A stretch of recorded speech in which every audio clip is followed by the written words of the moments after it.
This is a Guide Your Light network production, creating podcasts with purpose.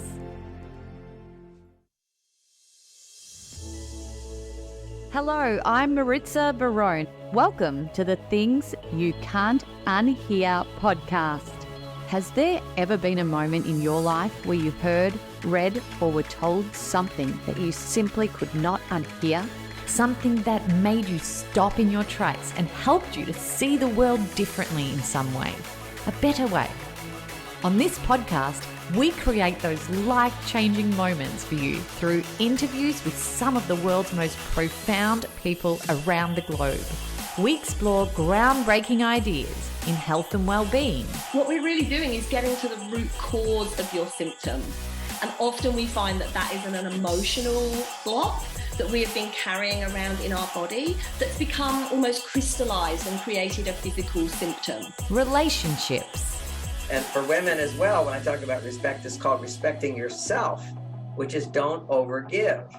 Women will tend to put themselves one down, and then wake up at 40 and go, wait a second, I am woman, I deserve respect. Personal and professional transformation. This is true of any skill. You only develop it by doing it. And so, if you don't get out there and just start doing it and being a bit rough around the edges at the beginning, you can't work on your craft. And so it can't turn into something. Spirituality. Because I think when we know who we really are, we think we're our name and our body and our form and our hair and our clothes and our skin and but when we know who we really are as infinite beings, we're free. And so much more. So settle in. This might just be a big day for you where you hear something that changes your life in the most transformative way. Hello and welcome back to another episode of Things You Can't Unhear.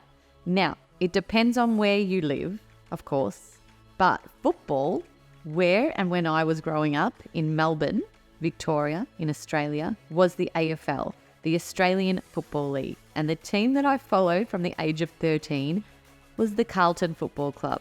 Now, my best friend insisted when I met her that I change teams to Carlton as she was a fanatical fan and she volunteered to teach me everything she knew about the players, their numbers and the club. So how could I say no, right? And the reason I'm telling you this today is because we have one of the champions of the club from the 90s and early 2000s on the show today, Anthony Koutoufides. Kouta, as he's affectionately known by all of his friends and fans and even his family, played 278 games for the Carlton Football Club in Australia between 1992 and 2007. He's a premiership winner, gained AFL's Australian selection twice, won the club's Best and Fairest Players Awards, and captained the team for 3 years. He's certainly one of those memorable champion players. And what makes Kouta really stand out and why I invited him on the show today is that he truly has a mindset that is just as strong, if not stronger, than his physical state.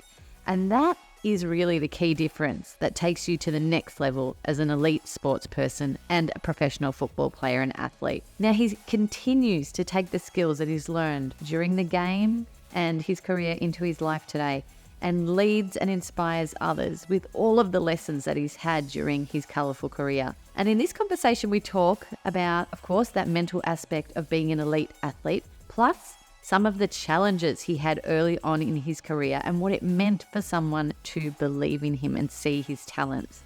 We talk about the sacrifices he had made to reach some of the biggest goals that he had set for himself, and he gives other inspiring athletes some really incredible advice to follow in his footsteps and achieve greatness. And you don't need to be an athlete to take on this advice because it really can apply to all of us. I loved this conversation so much with Kouta, number 43 jersey, and the stories that he shared during this chat. So let me know what your biggest takeaway was from this conversation and jump on and hit that subscribe button on Spotify or on Apple Podcasts so you can continue to listen to the show. All right. Welcome, Anthony Koutoufides, to the Things You Can't Unhear podcast. Thanks very much. Great to be on here. I appreciate it. I've been following you for a very long time and have known you around the traps in Melbourne, Victoria, and I'm pleased you're here. I'm very happy to have you on the show. It's been a long time coming in my life, and been watching how you've progressed in your career and post-career, and how you've come out of it has been really inspiring to watch. And seeing you inspire people daily to live healthy habits and kick healthy goals is awesome. So I think our listeners are absolutely going to love this conversation with you today. No worries. I'm looking forward to it. I share everything from my heart, and the good thing is it's all life experiences that I do share. So yeah. And what are we going to call you? We're going to have to go with Kouta, I think. yes, Kouta's the one. Yes, there's not many people that call me Anthony, so Kouta's good. You're in trouble if someone's calling you Anthony. That's right. Usually means it's my mum, so it's fine. Yeah, that's awesome. All right, so let's just quickly touch on, just for the people in Australia and especially the AFL followers who are fanatical, the finals have just happened. You are a Carlton supporter through and through and have played Carlton, and probably your biggest rival just won. How do you feel about that? Not great, yes. Collingwood, I was a mad Collingwood supporter growing up. Aussie rules football was a religion really here in Melbourne, Victoria, Australia. And I know in other parts of Australia, like Queensland and New South Wales, rugby dominates, but every other state in Australia, it's really dominated by Australian rules football. And so I was mad Collingwood supporter growing up. My brother was mad Carlton, and Carlton was so successful throughout that period. They had decades of success and so many premierships, but I still, loved Collingwood all the way through until I lived in the Carlton zone. And so by living in the Carlton zone, there's that when Carlton spotted me and recruited me, that means if they wanted me to be at Carlton Football Club, they could basically keep me there. And so through the junior ranks of being at the age of 14, when I first got a letter and played in their junior development squad, under 19s and all that, they eventually offered me a contract. And so the first time I played against Collingwood, which I'm sure we'll get into depth deeper later on, but we lost to Collingwood. All my mates were like, mate, suffer, da-da-da. From that point onwards, I was a mad Carlton supporter. So not easy for me to see and watch Collingwood play. They're probably now what Carlton was back then, the most dominant, powerful football club in the competition, which Carlton was before they held the title for many, many decades, but they just haven't had the success until this year. Now, finally, after many, many years, we're excited again. I'm just avoiding Collingwood supporters. That's all I'm going to say. Smart move, Kouta. Smart move. Just stay right away. Let them have their time, and then you can ease back in a bit later. That's now, right. You are a champion of the game. You've played 278 games across, a decade and a half, and people have watched you and cheered you on for so long. Were you naturally talented? Did football come very easily to you, and or did you have to really strive hard at it as a kid and growing up? I had that natural ability, in all honesty. I was 8 years of age, and I had migrant parents who didn't want me to play the game. I had an older brother, Paul, who was 1 year older. Our local primary school had over 1,000 kids, and we got introduced to the oval ball. People often say, why not soccer, the round ball? And it never fascinated me, but that oval ball, the way it bounced, you could mark and kick, that was the one. And if you were born in Melbourne, Victoria, back then in the 70s and 80s, AFL footballers or VFL footballers back then were like gladiators. And so I wanted to be like one of them as a young kid. And so our friends invited us down to a local football club. We didn't tell mum and dad. We thought we'd just go for a casual kick. It was daylight. By the time we got home, it was pitch dark. Mum and dad were furious. They're like, you're not playing this game. But we decided to play. And from the second year onwards, I really started to really excel in the game. Even in primary school, when I was in grade 4, the coach of the grade 5s and 6s were begging my brother to tell him to tell me to play with them. And so after I hesitated for a little while, I went down to one of the training sessions, and there I was the next week. I'm getting picked at full forward, kicking goals in grade 4 against grade 5s and 6s. And then by the time I was in grade 6, I was the school captain, or the second best team in Victoria. And so I had a lot of success early on and made all those teams. And by the time I was 14, Carlton invited me down to the Carlton Football Club, and I made the under-15s, that team, 2 years in a row. Then I made the Victorian team. Then it was the under-19s at Carlton. Then I made Till Cup team, the All-Australian team at centre-half-back. So sport and athletics, I had 2 sports, and I excelled in both sports, and I had to eventually choose which way to go. So talent was there, Maritza, but talent only takes you, so far, in particular when you get to that higher level, then you start to really understand the work ethic that comes into it as well. Do you feel as though, I don't know, it sounds like it flowed pretty well for you at that early stage? And I talk about flow a lot, when things happen in a way that flows quite easily, and there's not that many roadblocks, and it tends, the path is open for you.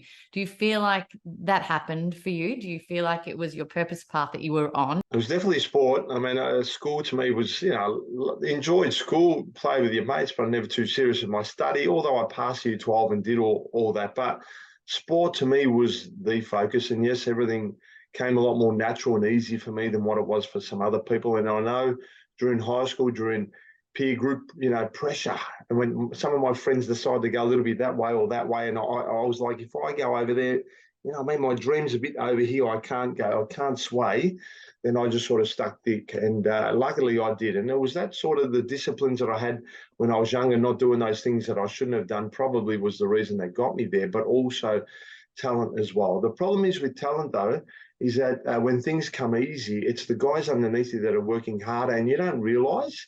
And so I reckon I was a little bit like that. I didn't probably train as hard as maybe some other kids, although I was disciplined and I turned up to training.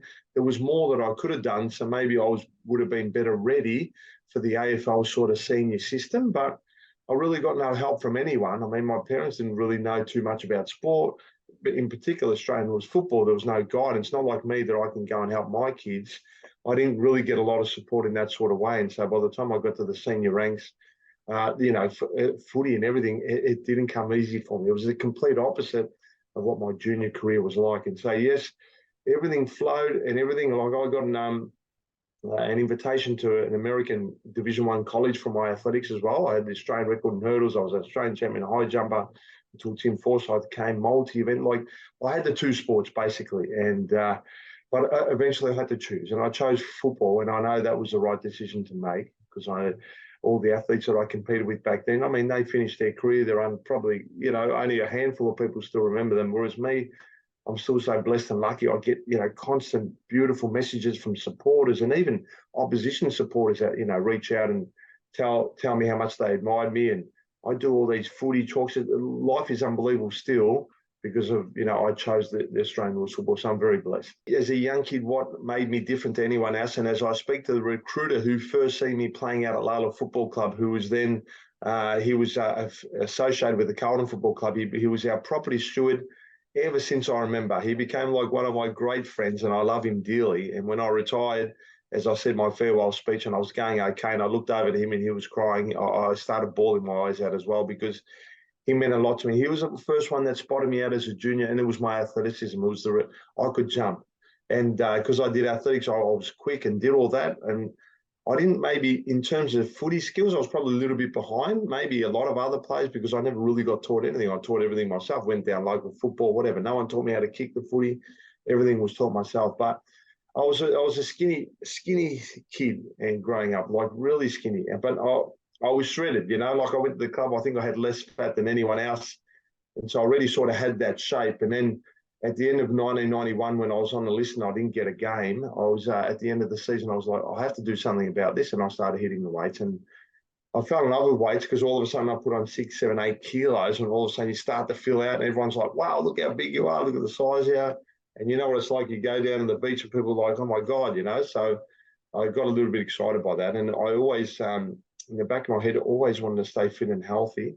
And, I think it's more like pride in myself, knowing that if I've got the genetics to try to, make the most of it. And I'm 50 now and it gets harder. I've got a lot of aches and pains in my body. But that fitness side in particular now, after football, I always admired Tom Hafey. A lot of people may not know Tom Hafey, but he's a Australian rules football or VFL football legend, not only as a footballer, but as a coach. But for many decades, he just kept himself fit, getting up early, jumping into the ocean. And he was known as the guy that wore the 3-stripe T-shirt, but always looked fit and healthy. And when I retired, I didn't want to be one of those guys that put on weight. I wanted to still look after myself. And I was still being a European boy, love my foods, don't get me wrong, but 80% of the time I'm disciplined. And that's all it takes, really. I mean, nutrition is the key, in my opinion, and exercise is important to reshape and mental health. But and the mindset part is important too. My philosophy is just so people know it's 20% exercise, 80% nutrition, 100% mindset. If you really want to, we can do it, but that's got to be the mindset part of it. Then we really focus on nutrition. We get that right. The training's okay. You can have a little bit of fun. You don't have to train like an AFL footballer to be fit. You can just do things that of fun, and you enjoy, and sometimes push yourself when you feel like it, and other times don't. But you've got to get the nutrition right. I want to jump right into that mindset field with you in a moment and really like hash out what you learn on the field and how you bring that now into your life and your businesses and how it helps other people. But I want to go back just a little bit through your career as well, because I feel like there's a lot of learning moments in there that I've heard you talk about, and especially in those, I think it was around 3 years where you struggled. So you struggled to be seen by your coach. What did that feel like, and what does it mean when someone finally believes in you and your talent, and they see that talent that you know that you've got within yourself? Because I know, there's probably lots of people listening to this who are aspiring athletes or aspiring in some way, and they know that there's something in them, but they're waiting for someone to see that talent or that and believe in them as much as they know that they can have that within themselves. What advice do you have there for that? Yeah, I went through a very tough stage in my the start of my AFL career. So I was on the list in 91, not getting a game. 1992, I played 6 games, and I won a reserves best and fairest. They started playing me a fullback, and I started beating everyone. But I had to wait maybe, I reckon I was emergency 6 or 7 times before they finally played me. Then in 1993, I only played 8 games. Carlton Football Club played off in the grand final against Essendon. I was emergency, so I sat in the grandstands watching them play. 1994, I played the first half of the year, and then I got dropped. And I really thought it was the end of my career. So 3.5 years of going the emotions like this. There was one particular game where I started on the bench. It was against North Melbourne, and one of our players came off with the blood rule. So he came off, he had to get stitched up or taped up or whatever, and I was his replacement.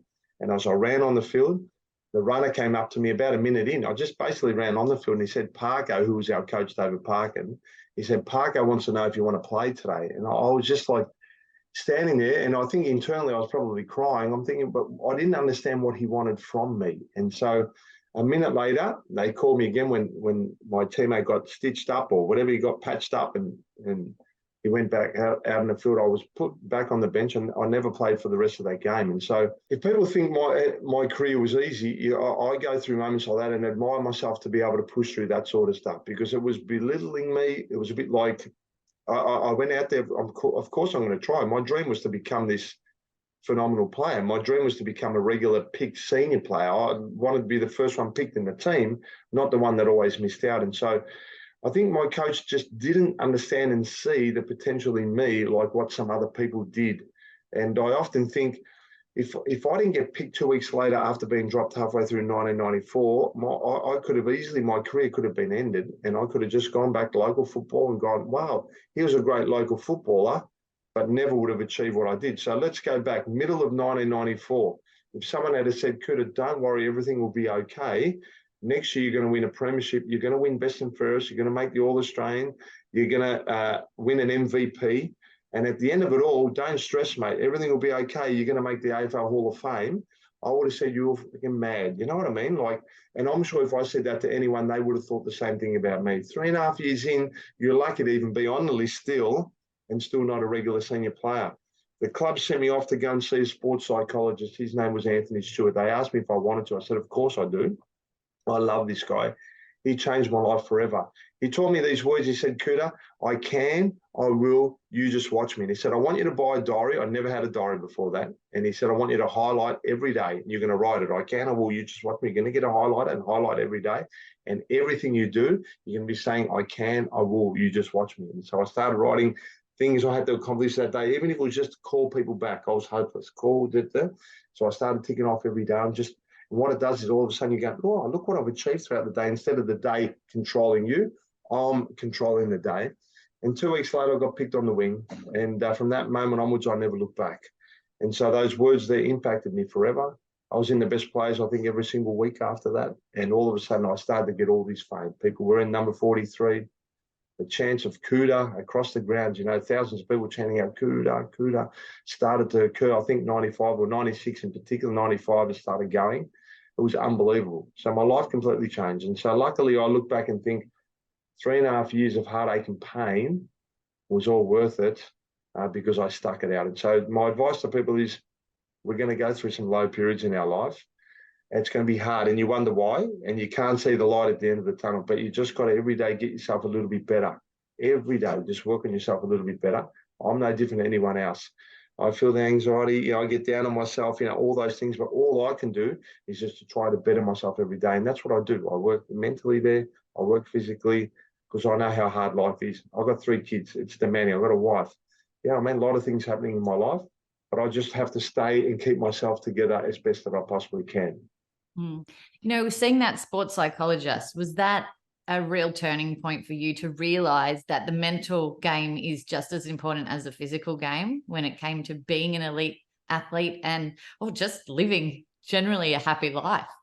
I think so. When you're focused on something and your love and you've got a passion and your why is strong, then you push through anything, like any obstacles, but you realize how important the mental side of it is. I mean, with football, if you weren't switched on, I'm telling you now, you'd get injured and you'd feel like you're being bashed from head to toe because other guys were just like, mate, I'm in there to not so much kill, but I'm in there to hurt. And you have to be switched on and ready. And so and mindset's such a big, important part of it. Confidence. And that all comes from training, not taking little shortcuts, not, finding excuses not to train, but you've got to train at your peak, at your best all the time, because there's always other people underneath you doing the same sort of thing. And so football's tough and hard. When you think of how many people, how many kids aspire to become AFL footballers, I mean, we're talking thousands and thousands. There's only a certain percent that make it. And then once you make it, if you're on the list for more than 3 years, I think 3 years is the average time that people, 3 or 4 years average time that players are on the list for. And so if you're on there any longer than that, you've done incredibly well compared to a lot of other people. And so that mindset part, 100%. And I think there was a lot of still talk, what is it about mindset back in the 1990s? But as the decades have gone on, we realise more of the importance of mindset. I'm taking a quick minute to interrupt this life-changing conversation to let you know about something exciting I have created. You might know I'm incredibly passionate about helping people and brands to find and share their voice, especially if that voice is one that aims to create positive change in others. And I've launched a podcast network with purpose. It's called the Guide Your Light Network and features podcasts and voices that inspire, educate, and transform listeners.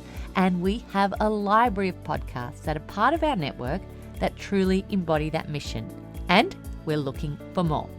If this has sparked interest in you and you're curious about what it takes to spread your vision and mission on a deeper level, whether you're a purpose-led brand or individual, click the link in the bio and book a call with me to uncover how we can bring purposeful podcasting into your world. Just head over to theguideyourlightnetwork.com or click the link in the show notes.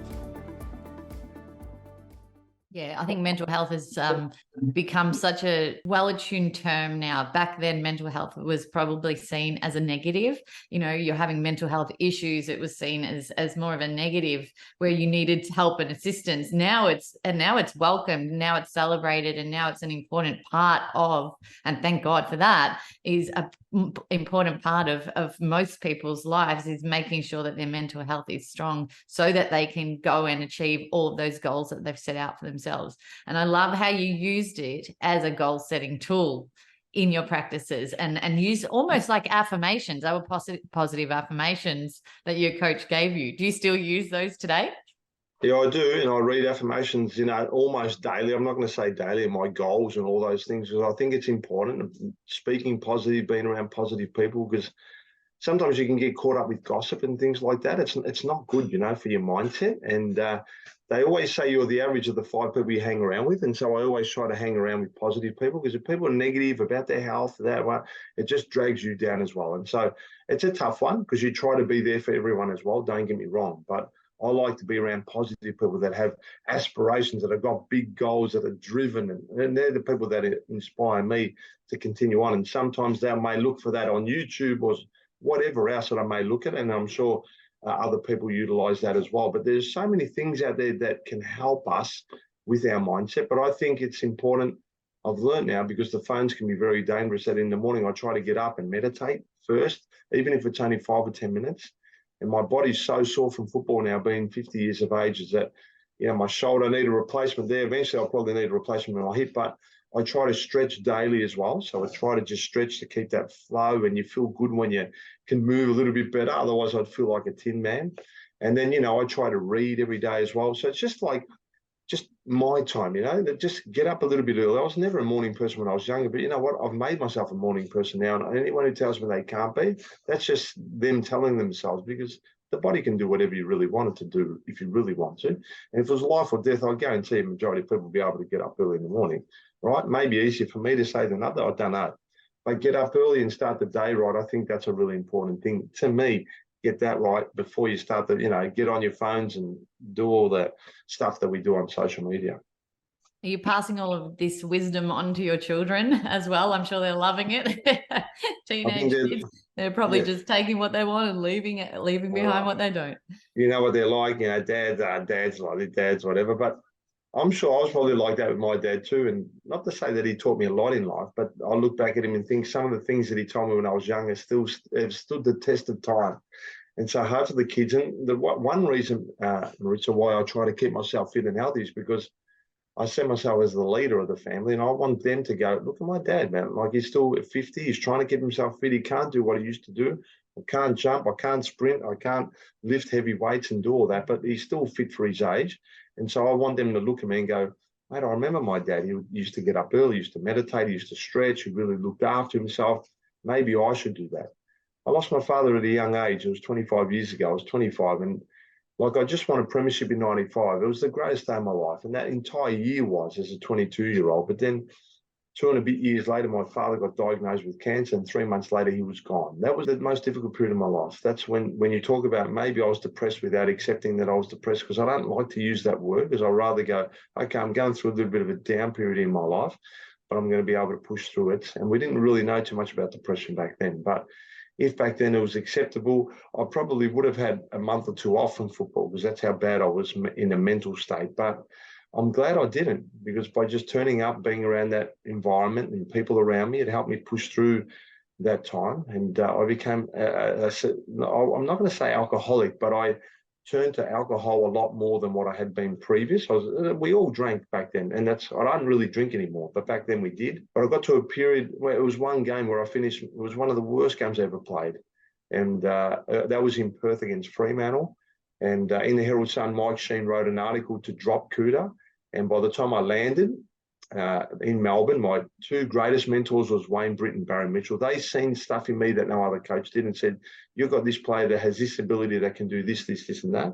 Let me look after him. And my game went to another level. But at this point here, as they spoke to me, and they said, Kouta, as tough as it has been to lose your father, this game's brutal, that if you don't start to train harder, you're not fit enough footy, you'll probably be out of the system in a year or two. And so that was a wake-up call for me. And when I went home, I thought of my father, and I thought, if he was looking down on me, would he want to see me just drink my life away, or would he want to see me play the best football that I possibly could play? And I knew instantly, he wants to look at me and go and play your best footy. And I promised him then that I'll train harder than I ever did before. And when I promised to him, I didn't want him to look down and go, my son's a liar. And I trained harder than ever in return. So that first half of 98, which was my season, was terrible. By the end of that season, I really started to play good footy. 99 came, I had an incredible year. 2000, I got voted most valuable player in the competition. In 2001, another incredible year. So 3 incredible years through the heartache and pain of losing my father. And so the lessons in that, is that we're all going to face some sort of obstacles throughout our life. Either we go the easier way and go, let me just drink, drink, I'll be okay. No, you get to a point where everything breaks down even more, and then you've got to make a decision. I made that decision to train harder than I ever did before, because I promised my father that I would, and that really impacted my football. My contracts grew, and everything came from that. Yeah, I love that you've used that sort of that grief and that pain to really drive you forward, and you can see the 2 pathways. You talked about the footy culture and the drinking culture there that I found really interesting as well back in the 90s and early 2000s. It's changed a lot now, I'm assuming, but you can, I suppose, find yourself on different paths and go, hang on, I need to steer myself in the right direction here, otherwise things could just turn bad. I never drank alcohol until I got to the football club, and everyone did it. So you talk about peer group pressure. I felt it. I was like, I better drink. My first pot, I was already like, whoa. And then I got the taste for it, and I really did enjoy it. And as bad as this sounds, I mean, when you train so hard throughout the week, you like to let your head down after a game. And so I almost found it like, when I look back, it was almost like meditation for me. You get drunk and you're a bit like whatever, and you let all the worries go and just have a good time. Then from the next day, it's like, okay, now I've got to get myself back up and going for the next week. And that's how we sort of played. But like, we gave our all out on the footy field. And yes, we drank a lot, maybe too much, but I'm glad I did. And then I slowly, after the early 2000s, I wasn't drinking as much, to now, right now, I barely ever drink at all. I almost, if I didn't drink, it wouldn't faze me, but sometimes your mates come around and you might have one here or there, and I go to functions and I might have one here and there, but definitely don't drink anywhere like what I used to drink. Not even one of those nights back then is probably what I drink the entire year now, and so look, I'm glad I went through it, because I had such a wonderful time. And when I look back, 90s football and early 2000s, we had an unbelievable time. There was no social media, there was no phones out there videoing us, and we just enjoyed ourselves. And that's where I think I was very blessed, because as hard as footy was, and I think it was the greatest era of football too, I could be biased there, but like, we had so much publicity and everything. If we had all the phones and everything and you couldn't do what we did, it would have been a lot harder for us. And so it was a wonderful time, including footy trips and everything. I've got memories that will last with me forever. I almost feel like I lived my life throughout the 90s so much that I don't feel like I've really missed out on anything. And although I played football and sacrificed and disciplined, I still got to enjoy life. I love that you've said it a few times. You've talked about moments that you've had in your life that weren't the best, but you're always saying it sounds like you've got no regrets, and you're so pleased with the way things turned out. Even if there were shitty moments, you've used them as lessons, I suppose. Yeah, I think they're there for that reason. I mean, life, if you're going along life and everything's okay, I'm sure somewhere along the line, I think anyway, you're going to get hit with something, because life's going to throw a curveball here and there, and it's going to test you. And it's almost like, what work have you done for when this test comes for you to be able to pull through it? Because if you're being lazy and you're just drinking, you're not caring about things, when life hits you, what are you ready for? Because it hits you, and it hits you hard. I go through it. I'm sure so many people that I know have gone through it. I'd be surprised if anyone can escape a curveball, life's curveball, And so I always say to myself, it's a bit like COVID too, like no one was ready for that. But like, a lot of people turned to the drink then, eating unhealthy. For me, I was pretending I was working. I was pretending, and I was getting up 5 in the morning or 5:30, meditating, stretching, and doing all those things as if I was going to the office, getting myself ready after that for the day ahead. And that's sort of how I did it. And I didn't turn to alcohol, and I still stayed good with the way that I ate. And of course, I love eating some bad things as well. I'm not perfect, but I didn't put on weight, and you know what I mean? And mentally I was okay pushing through COVID. So that's all comes, I think, in terms of the preparation that we do. Yeah, the tools that you've got. You talked about the social media now and what players have to put up with in terms of the fame aspect of it. How did you deal with the fame and people knowing your name, and especially in the city, in the state that you were in? Everyone knew Kouta. Everyone knows the AFL players. There's obsessions. How did you deal with it? Any negative consequences, or was it mainly positive for you? I'm sure there was a lot of negative stuff too. I mean, it was never easy. I was a bit of a shy kid growing up, and I was a bit more of a private person. But I guess once we got all this publicity and fame, it just, by chance, you were out there, and people wanted to know more about your life and more about you, and wanted to come into your life. And it was a little bit like that. I lived in the area, Layla Thomastown area. There was a lot of migrants in that area. We lived in the main road. Our Koutoufides surname was in the white pages, so anyone could ring me at home. And we eventually had to make it private. I mean, the grand final week, we couldn't even put the phone on. As soon as we took it off and then we put it on, people would be ringing nonstop, just wanting to talk or whatever. Like, it might have been guys or girls wanting to talk. It was just ringing, just for, I don't know, just for the sake of ringing, pretending they're friends, to have a bit of a laugh, whatever. And yes, everyone knew where I lived, and the people driving past, Kouta, and I had roses put on my car windscreen overnight. Like, it was all that. And so it wasn't easy. Media will follow me around, and people would follow me home. You go out for dinner and people would be bugging you, I guess, but I try to be as good as I could to everyone. I'm sure there was moments that I probably wasn't perfect. And there was times when, you would leave the football club and you had another function or promo and you couldn't sign anyone's autograph. I'm sure some people got angry, but if you did one, then you felt obligated to do the rest. And so But I try to give as much as I could to supporters, and because I was always grateful that I was very lucky, having that. I mean, I had sponsorship like Adidas. I did commercials for Adidas. I was with Adidas for 12 years, and so I had all these wonderful things that were given to me, and I certainly didn't take them for granted. And I think having level-headed parents too, that always, if they felt like I was getting out of line, they would tell me, and I think that was important too. So look, my mum was hard and tough. My dad was just a gentleman, and he was always there as like my best friend. But I think my family kept me level-headed, was the way that, I brought up with respect. You respect your people. My mum always said it. You kiss that person, kiss that one, be nice, and, and never get yourself, never get a big head, basically. And so I think that's how I got through all the fame. I love that. It sounds like you've had the best, amazing life with this sport as the cornerstone of your life, and you've utilized it in so many ways beyond the game, which is amazing.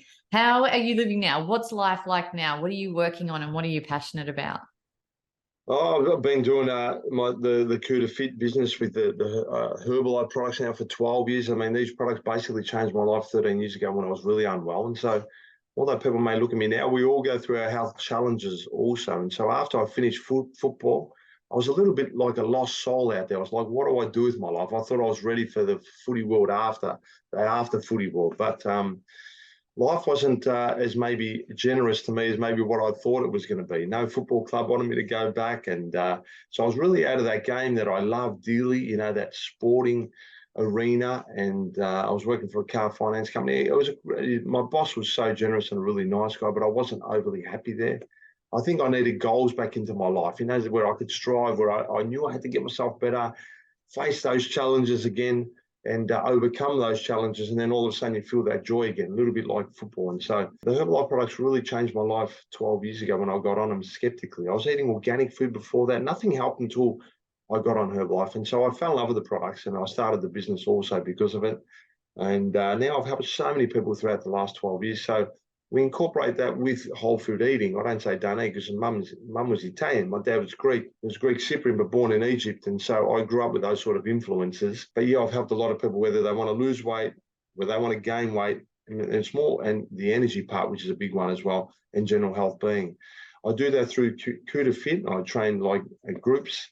We've got online challenges. I've got nutrition clubs in my organisation as well. So I do all that. I mean, making people healthy and happier, that's the key to it. I mean, you could be eating well, but if internally you're not cleansed and body's not absorbing nutrition, mate, that doesn't mean that you're eating, that the food's actually being absorbed into the body.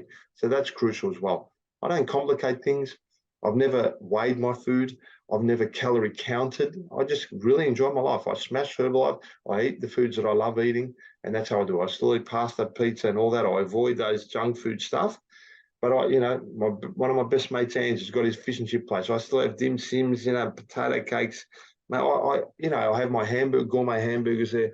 I enjoy food too, but I know where to limit myself. And then, of course, I do the training part.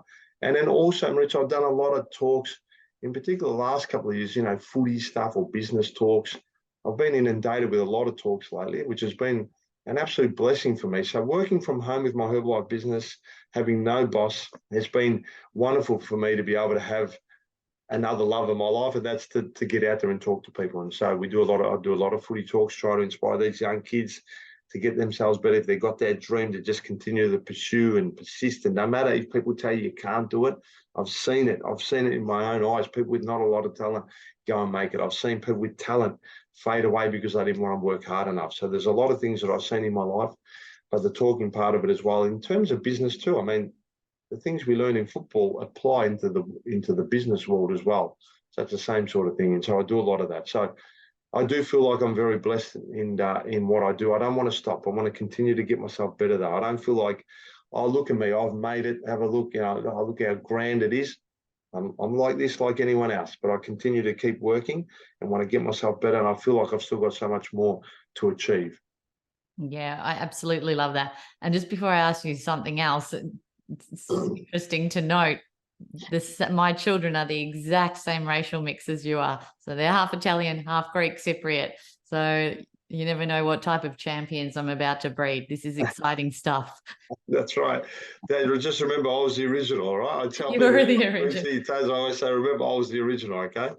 Well, I think they're going to follow in your height footsteps, so that's a good thing. Tick that off the Good. list. That's Now, good. as a role model for young kids out there, and you talked about it just then, you know, you have these young kids that you help to motivate and inspire. What is something that you would like to leave as a message, or what do you regularly tell them that really can shift them from being that normal player and potentially not hitting the big time to go and step into their greatness? What are some amazing inspirational words that you can share that really changed it for you, I suppose?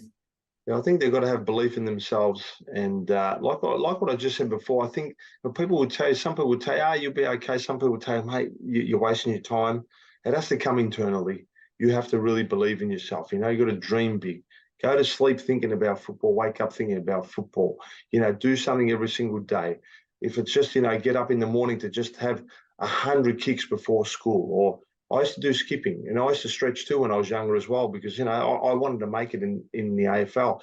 If it means go for a run, I feel like sometimes you go through a lull in your life. It's like, man, I feel like there's something not quite happening in my life. You know what? Change the energy. You know what you do? Get up an hour earlier, go for a run, go for a walk, have a kick of the footy. Just do any little thing to just break free from the current state of your energy and just blast it away. You know what I mean? And then all of a sudden it's like, okay, I've got rid of that. Here's the new me, and this is what I'm doing now, and things will start to evolve. So as a young kid, just believe in yourself and just persist, even if people and things don't look like things are happening for you. Just keep going. Change the energy. I think that is such a great message. Myself, even the last week, I've just felt like exactly like a lull situation. And I even had that conversation with myself. I'm like, you need to flip this energy on its head. Stand up, dance for 3 tracks in the kitchen, like move, get some energy behind you. And it's amazing what that can do for your motivation levels, for your inspiration levels, for your mindset, and go, all right, okay, I'm back. Sometimes you just fall into those dark holes and you're like, why am I here? Something's ticked me off, and it's just sat in this little space for too long. And that's such great advice, is changing the energy around it. So I love that. And that's a huge takeaway, I think, from this conversation.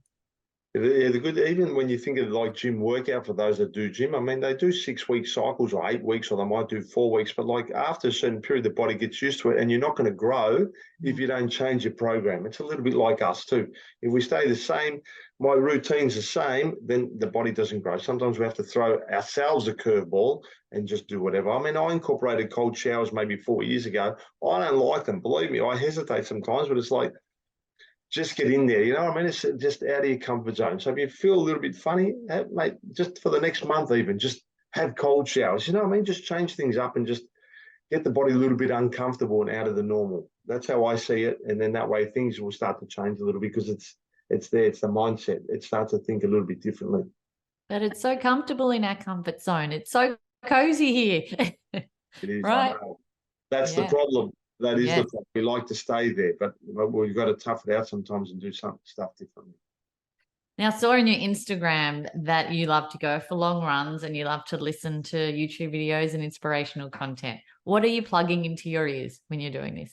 It's all positive stuff. I mean, Jim Rowan's the big one, and I love Jim Rowan because he's part of the Herbalife business, like Mark Hughes was as well, the founder of the company. And so I listen to a lot of that. But any motivational, Les Brown, these sort of guys, they're all wonderful, and it depends what you look for. So it's always that positive, because the world, if we watch the news, it's all negative, and I try not to watch the news at all and just try to be as positive as I can. So there's so many great things on YouTube, and people just Google motivation or whatever, just plug it in and go for a run. And you know what?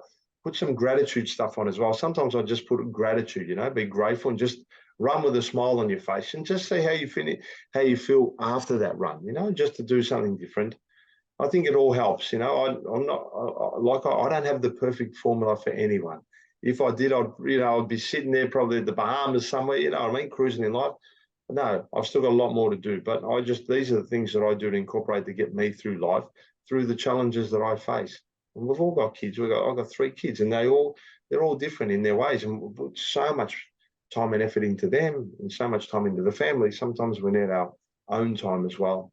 And so if you get that, and just see how you feel. I'd love to know how people feel by just putting something gratitude or motivational as they run. I don't run fast. I run very slow, 30 minutes. I run on grass because my hip's not great. So today it's raining. I probably won't run because it'll be so wet on the grass. But maybe later, if it dries up, I will. So it's not about, for me, training at the elite level that I was before because I can't do it. My body won't allow it. But just going out there, casual mindset, I just feel good by doing that. These practices are so important. And it's literally why I started my podcast 5 years ago, because I heard things like that I couldn't unhear. And it was moments that really changed the way, the quality of my life and the things that I did on a daily level that really made me see things differently. So I'm going to ask you this question, and you might have been prepared for it. It's Things You Can't Unhear as the title of the podcast. But has there ever been a moment or something said to you in your life that really stopped you in your tracks in a way? Yeah, I listen through the Herbalife business. I listen to a lot of motivational speakers and other people that do the business, across the planet. So there's probably been many moments throughout where, I think, oh my God, I've got to get myself back into gear. And although business may be going well, it's like, sometimes you've got to reset and restart and get back to basics and start to do the work again. It's almost like I try to build my business and it's like, okay, it's going well, but you know what?